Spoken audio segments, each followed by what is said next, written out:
I got it. I'll get it. Annabelle?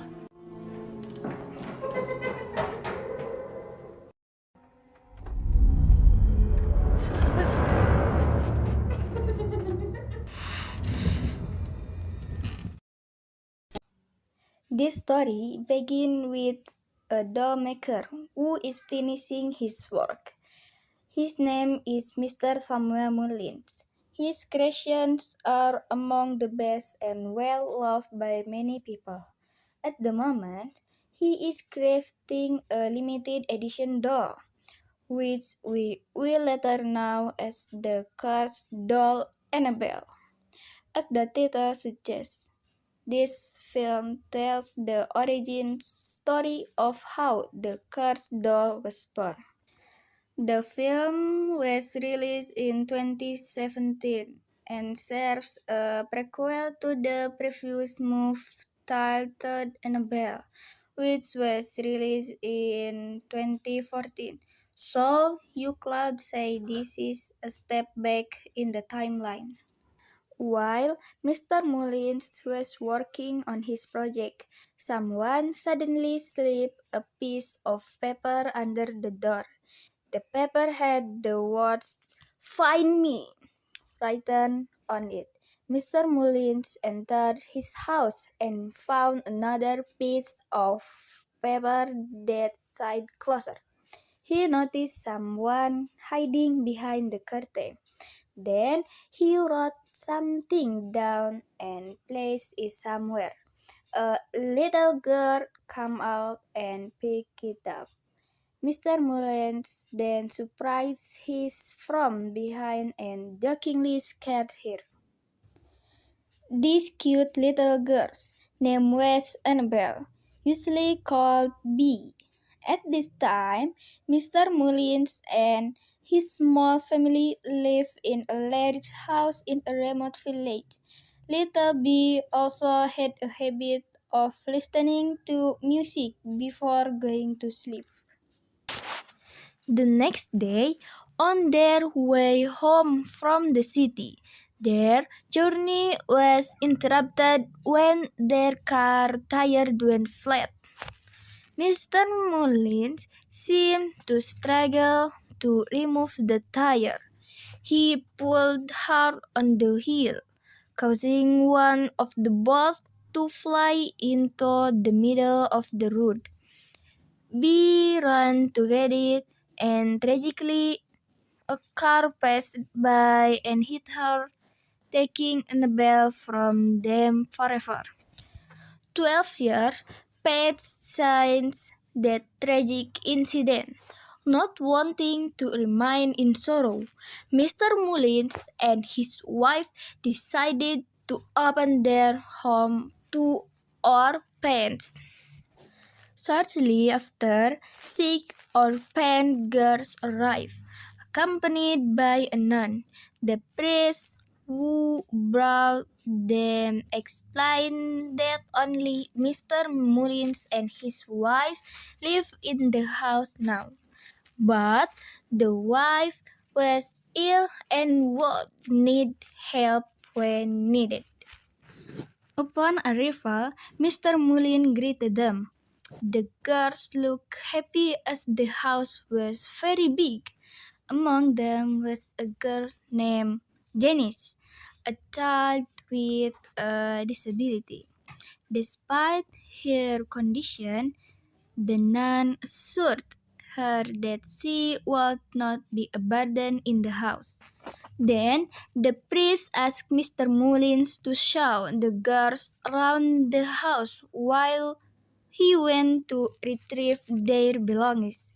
Inside the house, Mr. Mullins showed them their rooms in the second floor. However, Janice requested to stay on the first floor because she would have difficulty climbing stairs. In response, Mr. Mullins lowered a stair lift chair that he had built especially for his wife. He showed Janice how it worked and told her she was welcome to use it. When they reached to top floor, Janice thought she heard footsteps, but she was distracted when her friends joined her upstairs. Soon, Janice found a room with four beds. Two of her friends followed her in and declared they were taking that room. Janice, being understanding, goes to look for another room. She then came upon a closed door and approached it. But before she could open it, Mr. Mullins stopped her and said that the room was locked and no one was allowed inside. Just then, a friend called her over from another room. The little girl's name was Linda, Jenny's close friend. Linda asked Janice to share a room with her, and Janice happily accepted.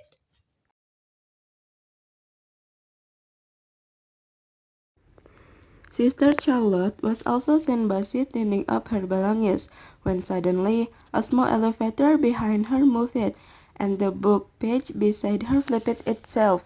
She felt there was something in the elevator, then checked it. She pulled the rope but found nothing there, then closed it.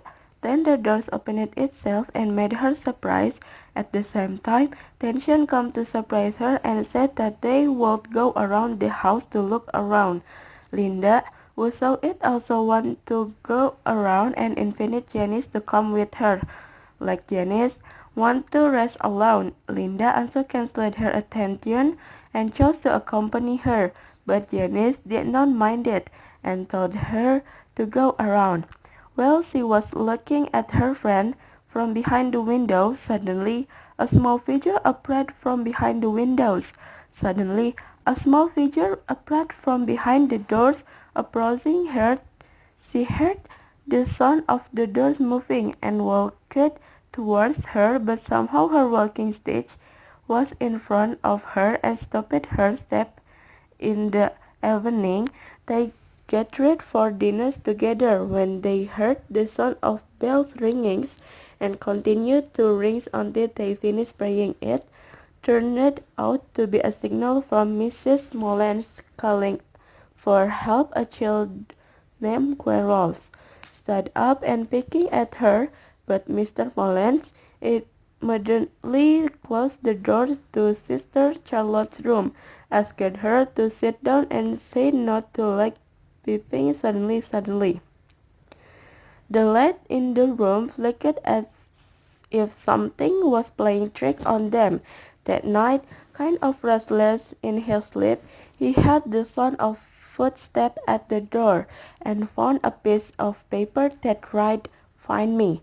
He immediately went out to find who did it. Then in front of the door of the secret room came out again a paper that read, "Inside here." The door that should be locked suddenly could be opened, and he entered the room. He also found that there was a miniature of the room. His attention was drawn to a small pink cupboard in the miniature, and opened it. He found a key and took it right beside him. He saw a cupboard similar to the miniature, and then, using the key he opened it. He found a creepy doll and closed it again. Suddenly the cupboard opened itself. Janice immediately closed it and locked it.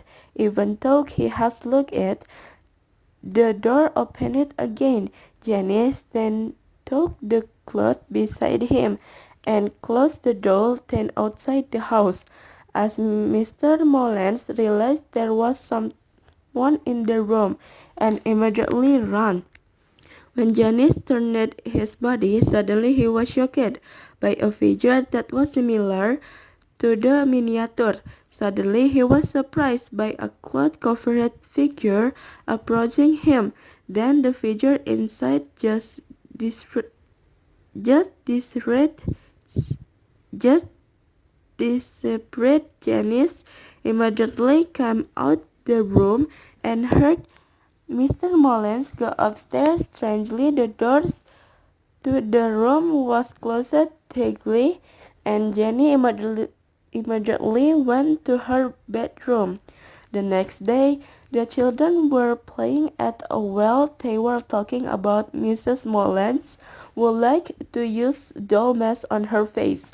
Then Linda reminded and deceived her. Apparently, they were not happy and invited Linda to play hide and seek, asking Linda to immediately go to hide. Actually, her friends are just playing pranks on her. Linda went into the house to look for a hiding place. Then, under the stairs, Linda saw a room and went into it, while the other friend instead for looking for Linda, but instead were busy playing walking around at the former workplace of Mr. Mullins. Under the stairwell, Linda found the devil doll sitting there. She tried to approach it. Suddenly the door separated it, made her surprised, then fell out.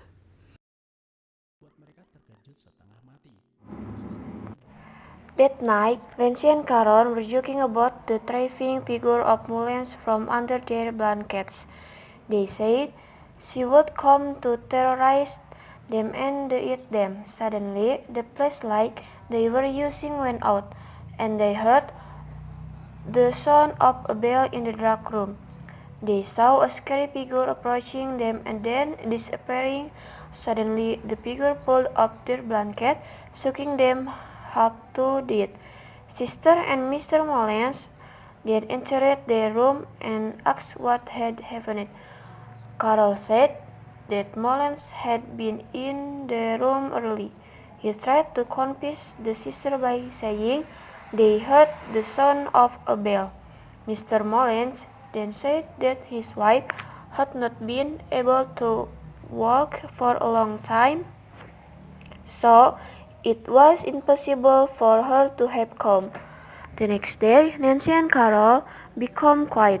Janice noticed that what they experienced was similar to what she had gone through.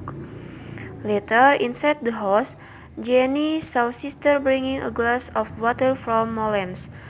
So secretly watched her and overheard them saying they had a daughter, but she had passed away. After sister closed the door, Jenny saw a photo on the wall, took it down, and broke into her room, curious about it. That night, as she was about to go to sleep, she looked at the photo again. She believed it was a photo of their daughter, sitting with a doll Janice had once found in the secret room. As she was about to tuck herself into bed, she saw the eyes in the photo light up. Suddenly, Linda entered the room and asked why Janice was in there. Jenny said this was the room of their deceased daughter, and she felt the spirit was still lingering and had turned on the music player. Suddenly, Linda pulled out a toy gun from a drawer and accidentally shot a ball in the doll's face. Then Linda saw the doll, which was supposed to be facing backward. Now turning toward them, Linda played frightened and left the room. The strange things continued. Jenny saw the doll in front of her moving by itself. She picked it up, but no one was there playing with it. Suddenly, the miniature lamp turned on by itself. She approached in and saw a small child standing in front of her. When the child turned around and Janice came closer, its face suddenly turned into a demon attacked Janice. Terrified, she ran off the room, but the demon caught her and made all the door closed. During the incident, no one could hear her scream. She ran to the stair and tried to go down using the stair lift, but then demon pulled her back up, causing her to fall. The next day, after returning from the hospital, she told sister that a demon had attacked her and tried to take her soul. The sister calmed her and advised her to pray and rest more. That night, it was Linda's turn to be terrorized. She heard a noise coming from the room and peeked through the keyhole. She saw the doll heavily rocking in the chair, but when she opened the doll had disappeared. She returned to her room and used her toy gun to shoot a ball tied to a string out the window. When she pulled it back in the second time, something tugged at the string and made the gun fly out of her hands. The demon approached her. She jumped onto the bed, peeking over the edge only to find the cursed doll already there. Terrified, Linda closed her eyes tightly, hoping to fall asleep. The next day, Sister Charlotte took Janice outside for some sunlight, then brought her back into the house. Suddenly, the demon disguised itself as Sister Charlotte and pushed her into the storage room, locking the door. The demon used its powers to move objects around and scratch Janice. Then from the hallway, the disguised demon approached Janice and attacked her. Sister Charlotte and the others heard her scream and rushed into the storage room to check on her. Strangely, they found Janice unharmed. That night, Linda tried to tell the others that the Mullins decide doctor was targeting them. Then she also felt the same eerie presence when a demon figure appeared to her. Carol came into the room and said there was nothing to worry about, so Linda returned to her room. The next day, Mr. Mullins approached Linda, who was lost in thought outside the house. Linda said that Janice had entered the room and discovered the doll in a white dress. In addition, the girl also saw the spirit of the dogger. Mr. Mullins was suddenly shocked and said they should not have entered that room. As he was worried, he immediately went into the house and found the Dominic doll sitting at the dining table. Suddenly, Jenny was already there, then disappeared into the darkness and transformed into a demonic figure. He raised his crucifix, but she made the demon was too powerful. It broke his finger and attacked him mercilessly. The nun and the other had just returned from shopping when they heard Mr. Mullins scream and rushed into the house. Inside, the nun found him already dead in a gruesome state. That night, his body was taken away for autopsy. Later, Linda noticed that Jenny often slept with the cursed doll. She began to suspect something was wrong with Jenny. She took the doll and broke it outside. Sister Charlotte saw her follow it.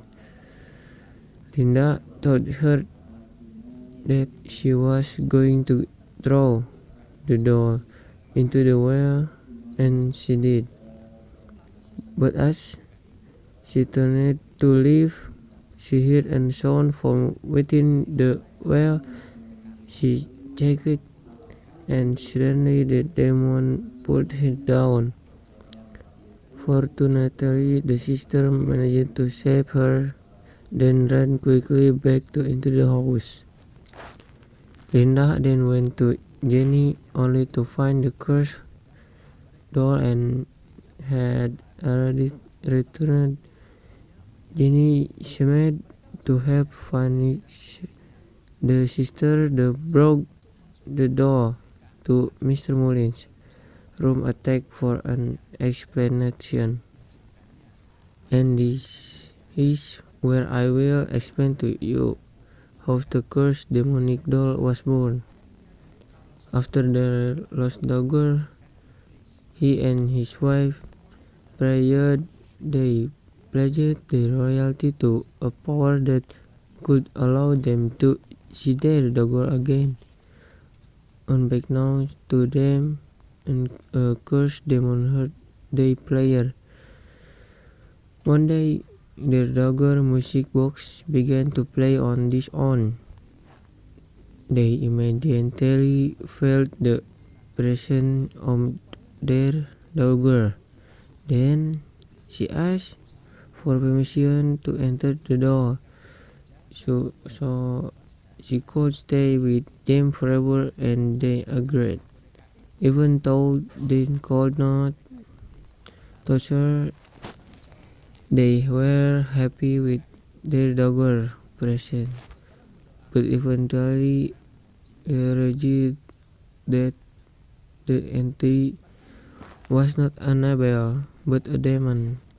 One day, Mr. Mullin entered the dagger room and saw the imposter happy praying. Suddenly it turned into a demon and attacked her. Mr. Mullin had just returned home and immediately helped his wife.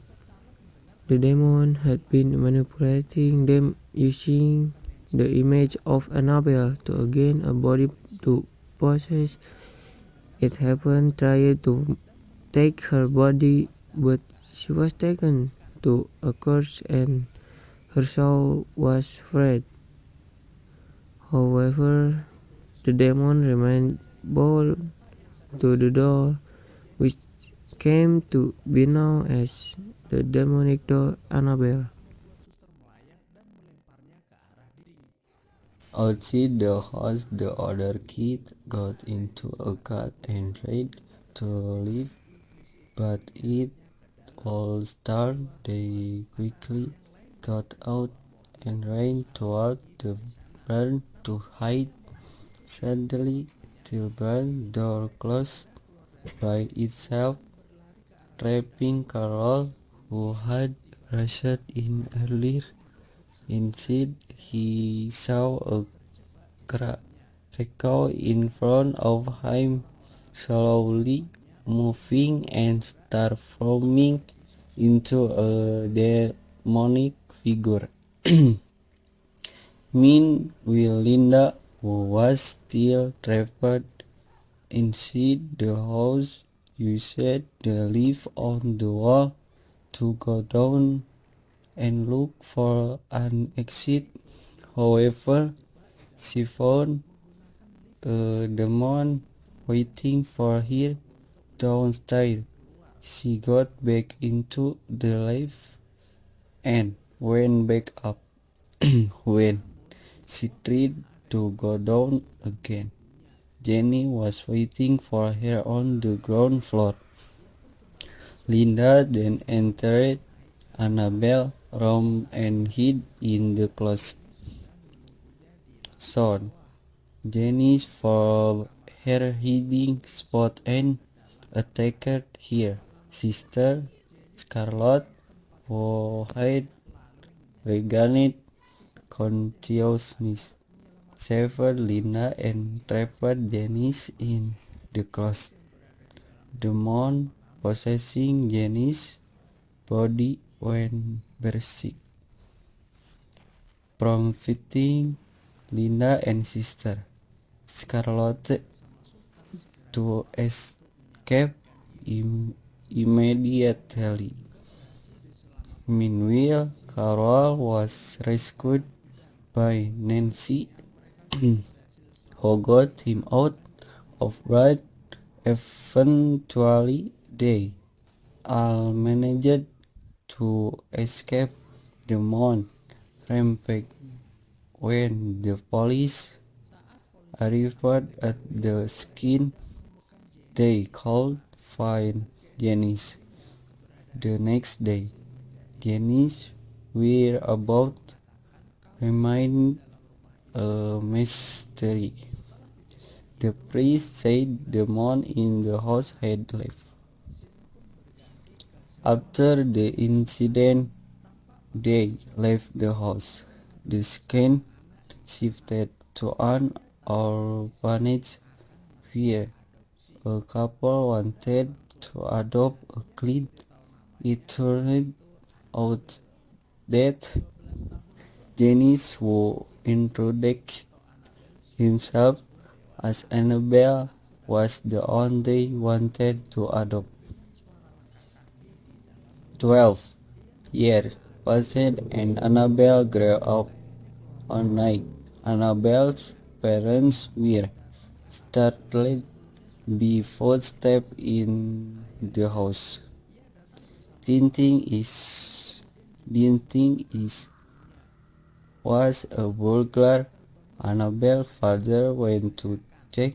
However, Annabelle, possessed by a demon, appeared with a man and killed her father. The man then killed her mother. A neighbor woke up to scream and alerted her husband to investigate.